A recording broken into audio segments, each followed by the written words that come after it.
Senseiya, Pegasus, devem ser, oh yeah. Uma das primeiras lembranças que eu tenho quando criancinha é justamente de sentar no sofá, botar na TV Manchete e assistir Yu Yu Hakusho e Cavaleiros do Zodíaco, que eu gostava pra caramba, e eu tenho um carinho muito grande pela saga do Seiya, dos Cavaleiros de Bronze, mesmo eu não tendo acompanhado depois da saga das 12 casas. E aí, quando a Netflix anunciou que ia ter uma nova versão dentro do serviço e tal, eu fiquei muito empolgado. E o resultado... Este é o seu destino.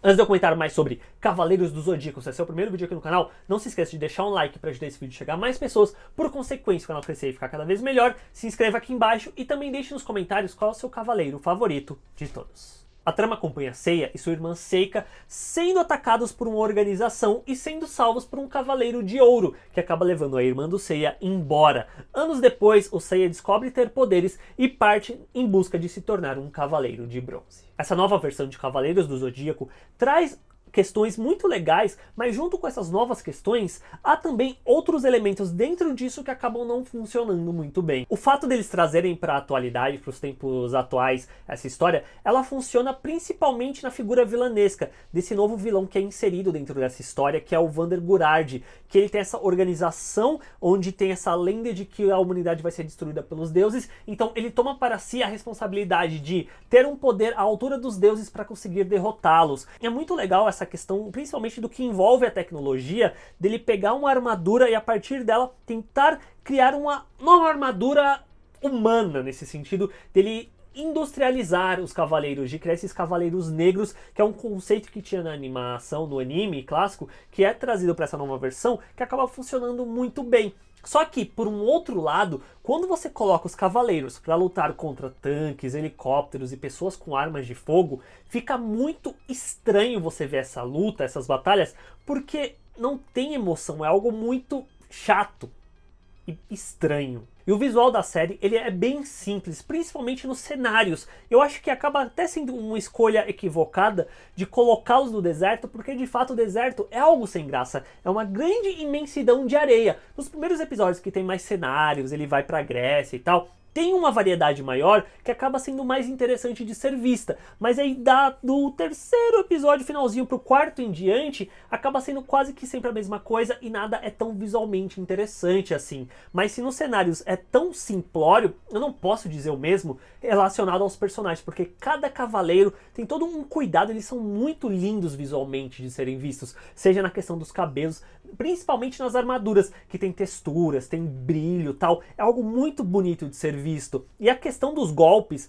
que eles são trazidos para o modelo mais 3D, acaba funcionando, e os golpes principais de cada um deles é muito legal você ver, tipo o Shiryu fazendo golpe, aparecendo atrás dele o dragão, o Ryoga dando pó de diamante, são coisas legais de serem vistas. Só que ao mesmo tempo, eu acabei ficando bem chateado com o Meteoro de Pegasus, porque é legal ver o Seiya usando o Meteoro, só que aí depois, quando eles vão usar golpes normais, meio que todo mundo usa o Meteoro de Pegasus, só que muda somente a cor, então fica meio banal nesse sentido.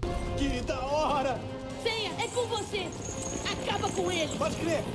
Meteoro de Pegasus! Essa primeira temporada tem apenas 6 episódios e segue bem a nova estratégia da Netflix relacionada às suas animações, porque em vez de lançar uma temporada completa com 12, 18 episódios uma vez por ano, eles estão agora lançando menos episódios por temporada, mas isso está possibilitando sair mais temporadas ao longo do ano, o que eu acho bem legal nesse sentido. E esses 6 primeiros episódios, eles são bem introdutórios, eles servem para apresentar cada um dos Cavaleiros de Bronze, o vilão, e meio que fica por aí mesmo. Eles basicamente condensam 23 episódios do anime clássico em 6 episódios de 20 minutos. E isso, novamente, é uma coisa que, por um lado, eu acho muito legal, porque dá um ritmo bem ágil para a história, só que, por outro, essa agilidade acaba sendo um pouco negativa, para mim, pelo menos, porque tem alguns momentos mais dramáticos, algumas lutas que começam e acabam muito rápido, então tira um pouco do peso dentro da história. Por fim, eu deixei a questão da Shun de Andrômeda pro final,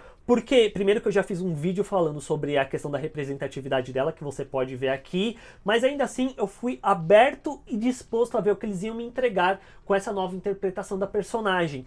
E sendo bem sincero com vocês, que bando de gente preguiçosa, porque basicamente eles pegaram o Shun e transformaram em a Shun, mas a história continua exatamente a mesma. E aí o roteirista falou, não, porque a ideia era que esse grupo que só tem homens, a gente tivesse uma personagem feminina junto com eles. Só que, ok, se você quer fazer isso, eu acho legal. Primeiro, eu não acho legal você fazer isso tirando uma representatividade para dar outra, mas ainda assim, se você faz isso, cria uma nova história, dá um novo contexto para essa nova personagem, porque fica exatamente a mesma coisa. E aí no final, pra mim, soa muito mais como um serviço do que como algo legal, porque você pega justamente o personagem que sempre foi motivo de chacota, que era o que tinha as características mais delicadas, mais associadas ao gênero feminino, e aí você transforma numa mulher.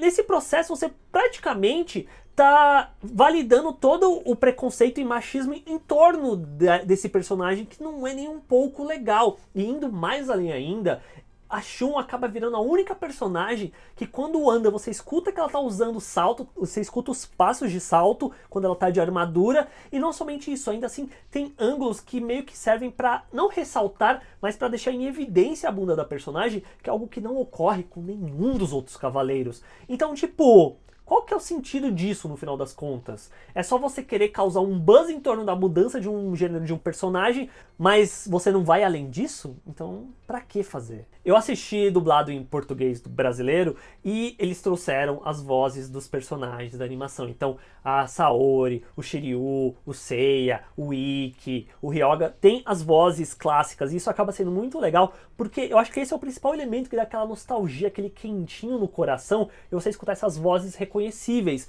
E a própria abertura acaba sendo muito legal com a música Pegasus Fantasy, só que eu acho que faltou eles trazerem a versão dublada também, porque aí ia ser sensacional. E a única voz que eu acabei não gostando muito foi justamente a da Shun, por um simples motivo. A dubladora dela, que é a Úrsula Bezerra, ela também é a dubladora do Naruto aqui no Brasil. E aí quando eu escutei a voz da Shun, eu falei, pera, eu conheço essa voz de algum lugar. E aí quando eu fiz a relação com o Naruto, meio que tipo, parecia que não tinha nenhuma mudança, não tinha nenhuma nuance dessa nova voz. Era simplesmente a mesma voz, só que num outro personagem. Mas eu sempre fui uma daquelas pessoas que nunca desistem de lutar. Enfim, essa primeira temporada de Cavaleiros do Zodíaco da Netflix, ela é meio a meio. Ela é meio boa e meia boca também. Os elementos ruins é justamente os cenários que são bem simplórios, que eu espero que daqui pra frente, com essa próxima temporada que vir a sair, eles tenham um cuidado melhor nos cenários que eles forem fazer, de ter mais detalhes, de parecer um cenário mais vivo, e principalmente a questão da Shun, porque eu acho que da forma como foi mostrado e foi desenvolvido, meio que não precisava ser assim, sabe? O que acaba sendo uma pena, mas os elementos positivos acabam se sobressaindo. Principalmente o visual dos personagens, que é muito legal, a trama para os tempos atuais envolvendo esse novo vilão, eu acho que há um potencial bem grande a ser explorado, e principalmente as vozes, que estão muito legais na versão portuguesa. Eu não vi em inglês, mas ainda assim tem a questão de ter certas expressões e memes atuais que acabam me incomodando um pouco de serem colocados dentro do contexto, que acaba tirando você um pouco da história. E assim, numa série onde tem um bueiro falante, o Seiya andando de skate e o Seiya de chapéu mexicano, não tem como não ser legal. Seiya, exploda o seu cosmo.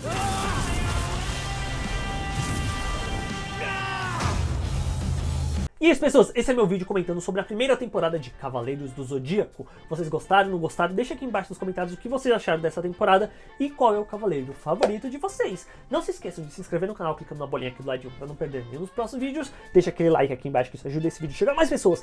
Por consequência, o canal crescer e ficar cada vez melhor. E é isso, gente. Até o próximo vídeo. Tchau.